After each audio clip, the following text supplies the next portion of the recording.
Welcome to Dear Social Worker, Let's Talk, the podcast that prioritises you, the person behind the title. I'm your host, Lisa Rann, and I'm here to inspire and encourage your personal development, promote your well-being and leadership development. Welcome to another episode celebrating Black History Month here in the UK, and the theme is saluting our sisters. We have 4 ladies from the US and the UK, and today's podcast is titled A Career Beyond Social Work. So let's talk. I'm going to start with my UK sister, right?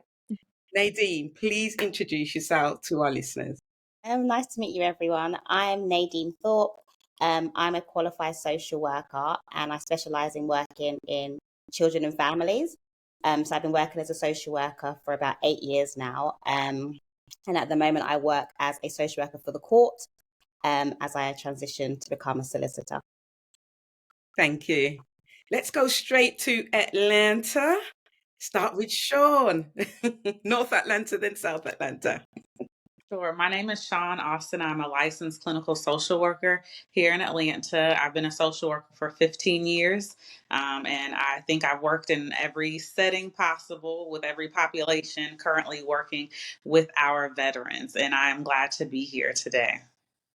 Thank you, Shawn. South Atlanta. Hi, I'm Joi. Thank you for having me here. I'm a clinical social worker also. I'm from the Bronx, New York, but I live in Atlanta now. I've been a social worker for 11 years, 12 years, and I have worked in schools, in child welfare, and now I'm in private practice. Thank you, Joi. Manicka. Everybody, my name is Manicka Thomas. I'm also a clinical social worker. I'm independently licensed. I operate a private practice in Ohio. I've also been a social worker for a little over 12, 13, 14 years. And I also have a YouTube channel where I provide education and training for other social workers. Thank you all for being here. It's wonderful to have us all in the same room at the same time and to be able to share with our listeners all the different facets of social work. And that's why we're all here, because we all do something slightly different that is beyond the government organisation, beyond local authority. I know there's people thinking, well, how have you moved into, or what made you go Nadine, into being a lawyer? What inspired you to do that? What inspired you, Manicka, to have a private practice? So I think just understanding your stories is a good place to start. Nadine? So as I mentioned earlier, I worked in the child protection team for about 5 years. And I particularly enjoyed working on court cases, simply because I enjoyed making sure that children got their voice heard in the court proceedings. So that kind of inspired me to work as a family court advisor, where my role now is solely working for the court to represent children in care proceedings that are in relation to them. So I specifically work in public law, and that's where the local authority would make an application to the court to place the child in foster care or with a family member. One of the reasons why I wanted to transition to become a lawyer is because I noticed that the majority of my caseloads are people from Black backgrounds, but the majority of the lawyers that would represent these children were white middle-class men. And that kind of stood out to me, because it was like, although they're representing these children, they don't really understand what it means to grow up in, let's say, South London or East London, and what kind of decisions they should be advocating on behalf of their client, because they're basically grown up in a different world to them. So that's one of the reasons why I wanted to be the change that I wanted to see. Thank you for sharing, Nadine. Manicka? Yes, my path is also similar to that. So I worked in a lot of different professions within the social work field. But one of the things that I noticed is when I was doing therapy or when I was working at children's services, there weren't a lot of African Americans who they were referring to for therapy services if a child needed that.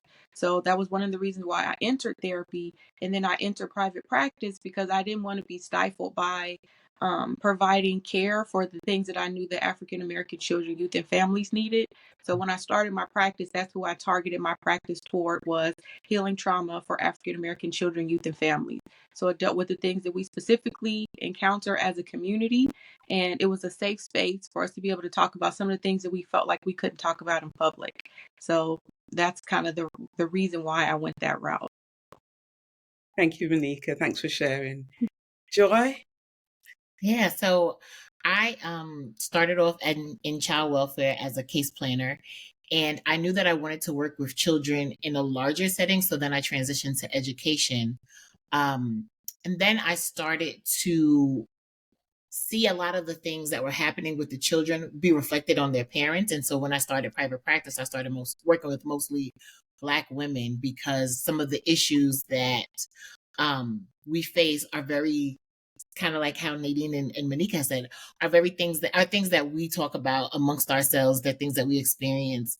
And I just wanted to be that person that could give Black women a place where they could feel seen and heard and understood about their experiences, and safe to even talk about some of the things that we don't say out loud. Thank you, Joi. Shawn? Sure. So I have a passion for the vulnerable population, and it honestly started high school, where I was a certified nurse's assistant at a geriatric nursing home and a psychiatric nursing home. And then I went to college and continued being a certified nurse's assistant at a geriatric facility, and then started working in child protective services as an 6.5 years, then worked in a children's hospital in a primary care clinic for 6 years, and now working with our veterans who deserve our service, right? And so I realized that I have a passion to help the vulnerable population, and realizing that one day I'm going to be that vulnerable population, whether it be by incident or accident or age, right? So it's inevitable, it's going to happen. And so I want someone to be able to take care of me as just as well as I take care of them. And so I think that that's just me giving back. But I think for me, realize that as a clinical supervisor, right, there are not a lot of African American clinical supervisors. And so I can't teach passion, but I can teach the importance of our role as an advocate, and the importance of our role to serve these vulnerable populations. And so that's why I take pride in being a clinical supervisor, to highlight those things and not just going over, ethics and preparing for the exam, but how can I show the next generation of social workers that what we do is more important than what we are maybe taught in school, right? And so hopefully as time goes on, they find their passion through the clinical supervision that's being provided. Thank you, everyone. I mean, it's very clear that the theme is representation. There's a lack of representation in the area of social work that you've decided to move towards, and particularly in your private practice. And it just shows that having that foresight, having a vision, having a plan, having that passion, you're able to actually move beyond that government organisation and still contribute greatly to social work. You're never leaving social work. Once a social worker, always a social worker, I say, no matter where you go and no matter what you do. Even though we have listeners that are across the world, they're in Germany, they're in Australia, Japan. Hey, how you doing? I'll just say hello to you, give you a shout out. It is important for them to hear these stories, because they are part of the system that we work within, Black or not. If there is a lack of representation, it still has an impact on them and the way that they work, and raising their awareness of what's happening around them. So with that being said, I think it's key that we highlight some of your proudest achievements. Joi, let me start with you. One of my, I guess, biggest achievements was my podcast being getting to number 3 of the top 40 social work podcasts to follow. So that to me was really a proud moment. Oh, wonderful. Well done. Thank you, Joi. Manicka? We're doing one achievement.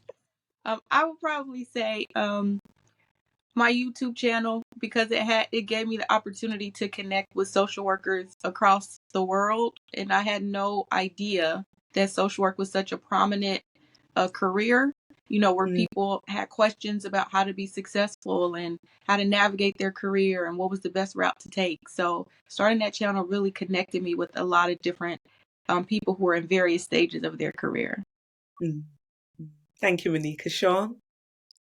I think my greatest achievement is inaugural CEOs of Social Work Networking and Empowerment Brunch.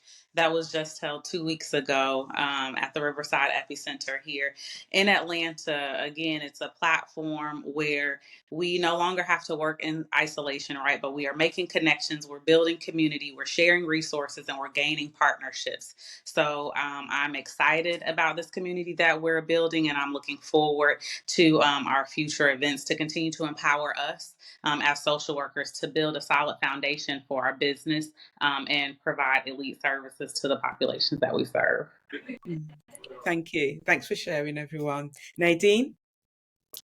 I think I would have to say that my biggest achievement has to be going back to school to study for a law degree. I've been able to do that whilst working full time as a social worker. Yeah. So yeah, I think I had the idea to do it during the pandemic, and I'm almost at the end. So I'm really proud of myself because social work is a very demanding career.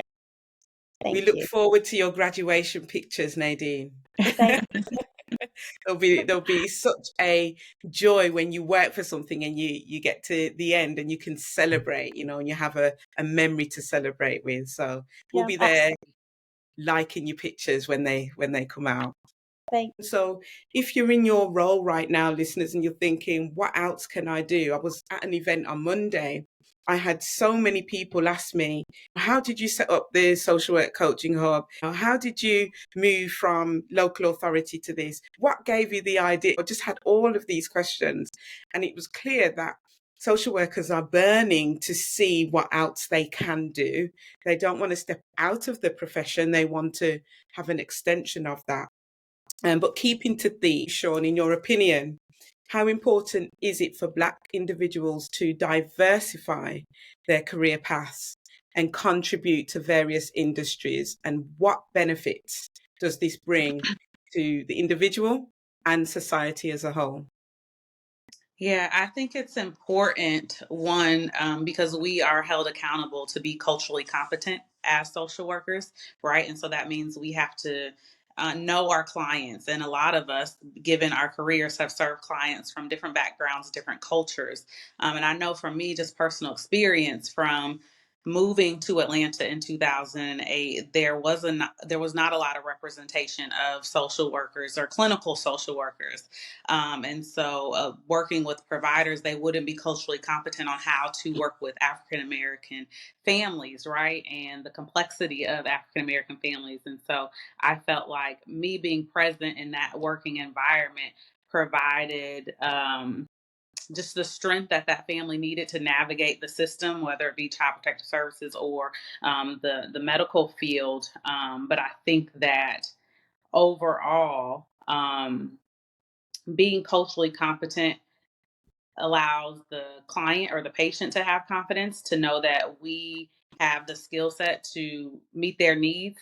But as a system overall, I think that it just brings better insight on our commitment to serving every population and not just doing the work to serve a specific population or the more dominant population. So again, I think that we are held accountable, but it doesn't always happen. But I think that we are moving in a space where we are culturally competent and our representation in hospitals and child protective services and even in the rural areas, right? That we are present and we are there so that our families and our children know that they have someone working on their behalf.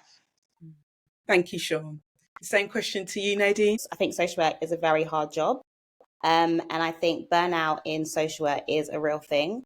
I think in my experience, I've had numerous points of my career where I've wanted to give up social work.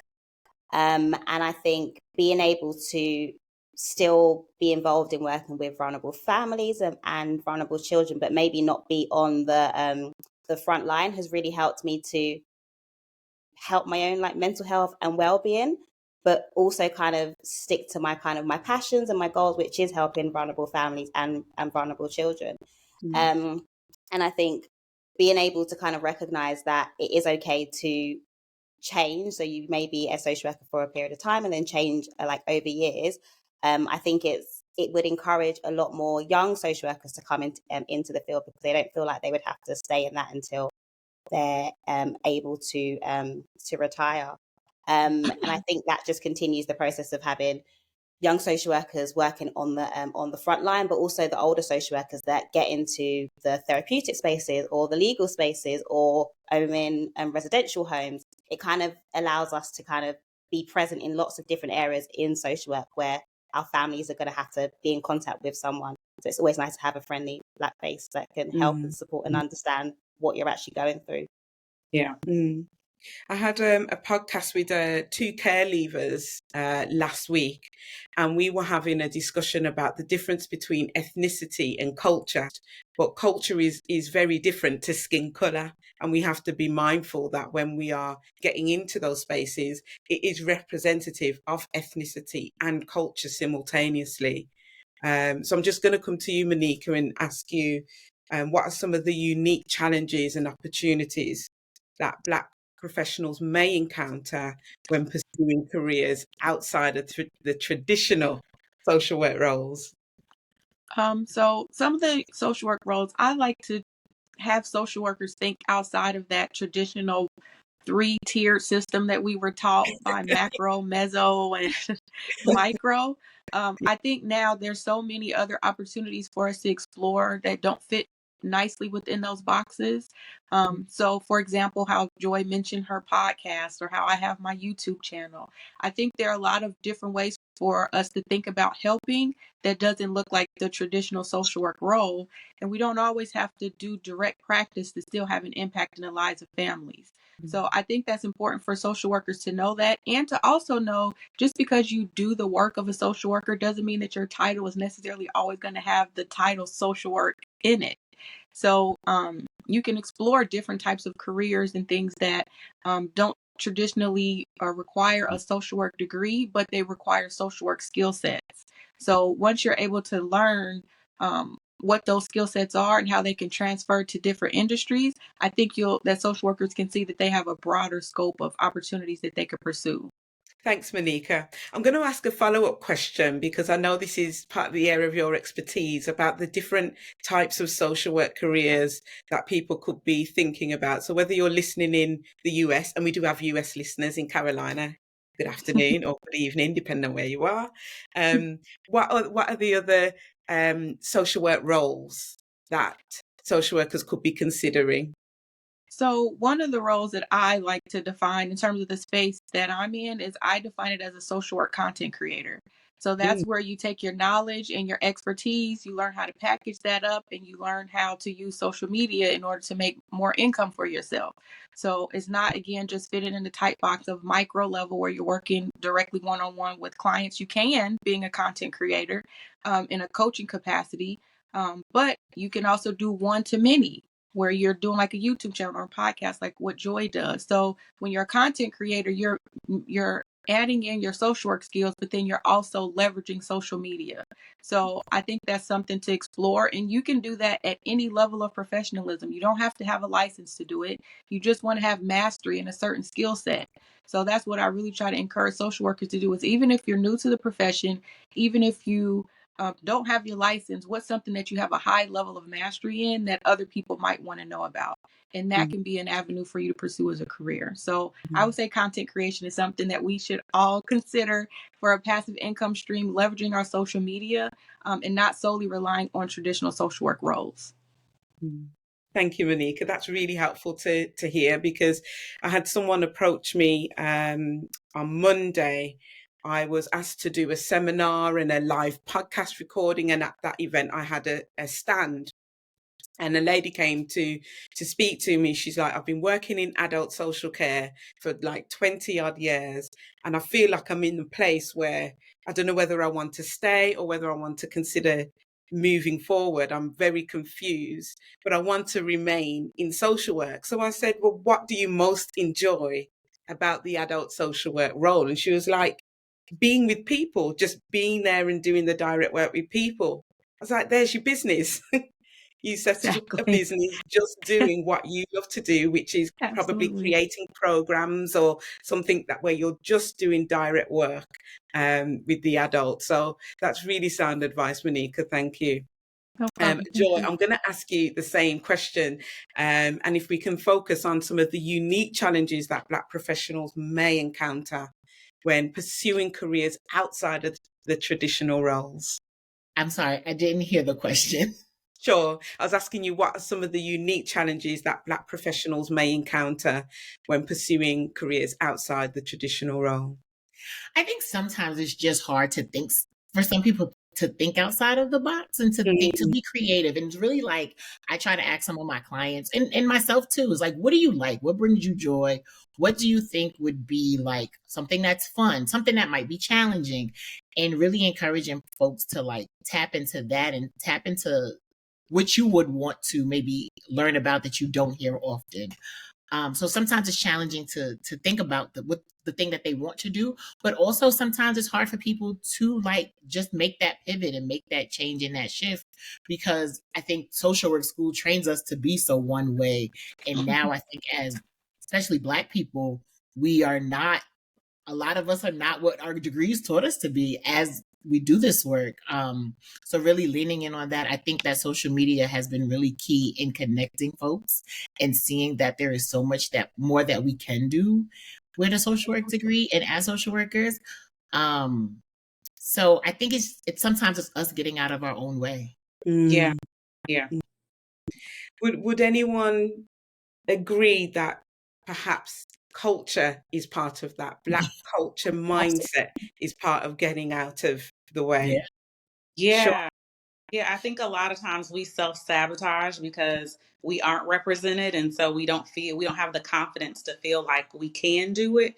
And so that's why, again, I built this community of social workers so that you can surround yourself with like-minded people, right? When I started doing therapy, I didn't have the confidence and I was self-sabotaging, and I was like, okay, well, people are doing it, just not my people. So let me find a social Right. that is a therapist, has her own private practice. My goal may not have been private practice, but I wanted to be confident in what I was doing. And so I reached out to another licensed clinical social worker, and I was like, hey, do you mind being my mentor? So I had to be vulnerable, right, to ask for help. And she agreed to do that, and we were able to partner, share resources, and it helped me build my confidence. So I would just challenge our listeners is to surround yourself with like-minded people. If someone is doing something that you desire to do and it's not common, connect with them, reach out to them on LinkedIn or on social media. Be vulnerable, right? That's the only way that we're going to make progress, is if we're willing to be vulnerable and put ourselves out there. Yep. Thank you. Does anyone else have any thoughts on that? I totally agree.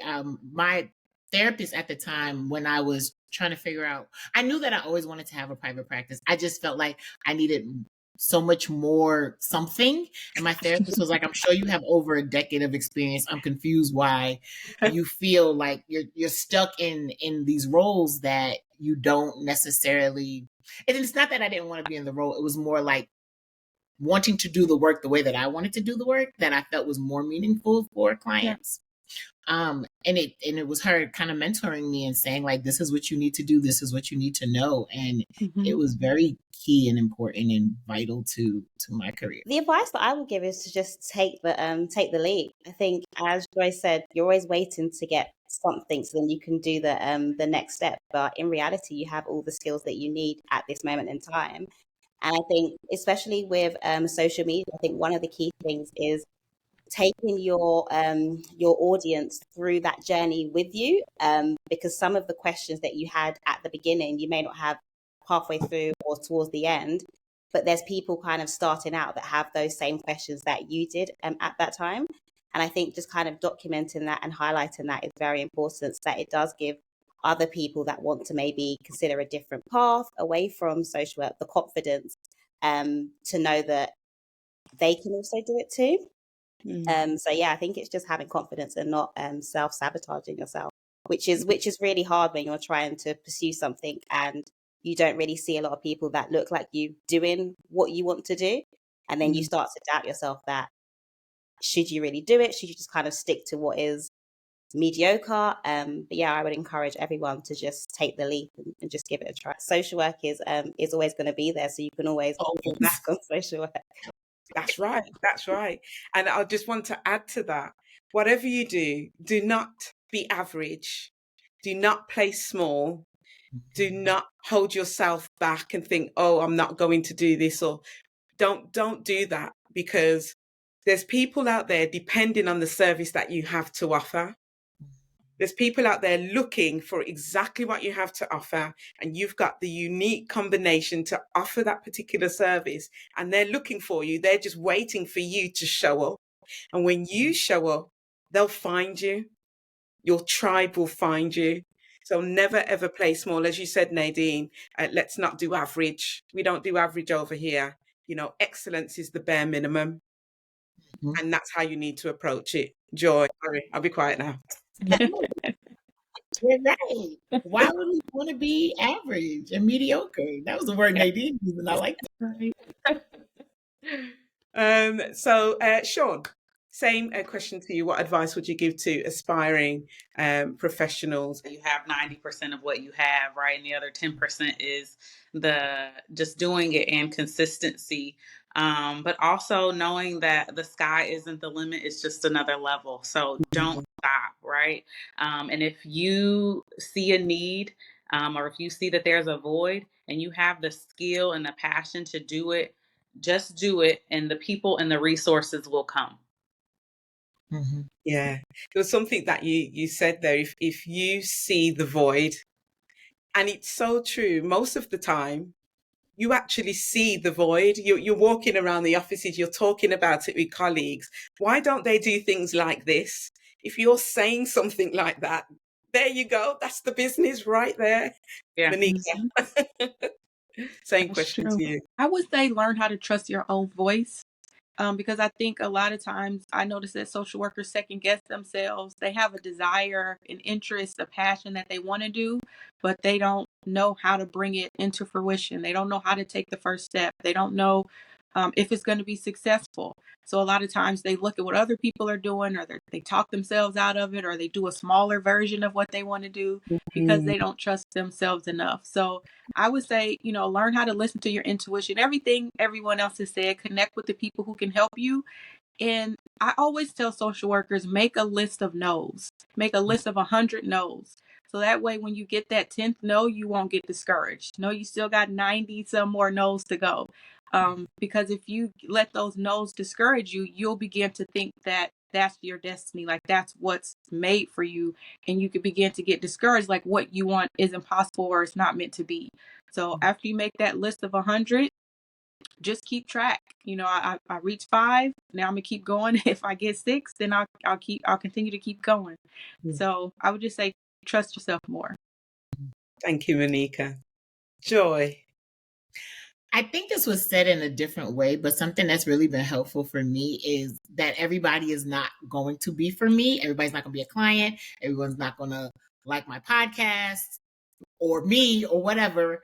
And that I don't have to try to please everyone. I have to do the things that feel like I'm presenting myself as my most authentic and genuine self. And that's what's important to me at the end of the day. And I think Shawn said this, like the people that are supposed to be for you will come. And it might not be 100% of everybody, and that's okay. It doesn't necessarily take money out of your pocket. It doesn't make you a bad person. You don't need to try to fit into every mold, because then you'll end up making yourself unhappy. And if your goal is to do this the way that you feel works best for you, do that. Yeah. Beautifully said. Nothing further for me to add on to that. It's beautifully said. And I really hope whilst listening to this episode, you've had a notepad, you've had a pen, and you're writing down ideas. And I just want to be clear, we're not encouraging you to leave. We're just saying, if it's something you're thinking about, if you're thinking about, you know what, I'm going to start a family soon, I'm going to need something more flexible, you can, and you can do it with the skills that you have. On that note, I'm going to do a whiz round, because someone may be listening and say, well, how do I get hold of Shawn? I want to hear more about this conference. So Shawn, where can people find you? Yes, you can find me on Instagram at CEOs of Social Work. That again, that is CEOs of Social Work on Instagram. Manicka? You can find me under my name on social media platforms such as YouTube, Instagram, Pinterest, LinkedIn. So it's Manicka at Manicka Thomas. And then my website is manikkathomas.com. Thank you, Manicka. Nadine? Yeah, so I'm on Instagram. So it's social_worker_2_lawyer. And I'm on TikTok as well under the same handle. Thank you, Nadine. Joi? I'm on Instagram at The Joy of Social Work, and Joy is spelled with an I. And my podcast is on pause, but there's 5 years of episodes, and that's called The Joy of Social Work podcast. You've got to let us know when it comes back out, Joi, because we'll all love to be there and support you. Yeah. Thank you. No pressure. I will. No pressure.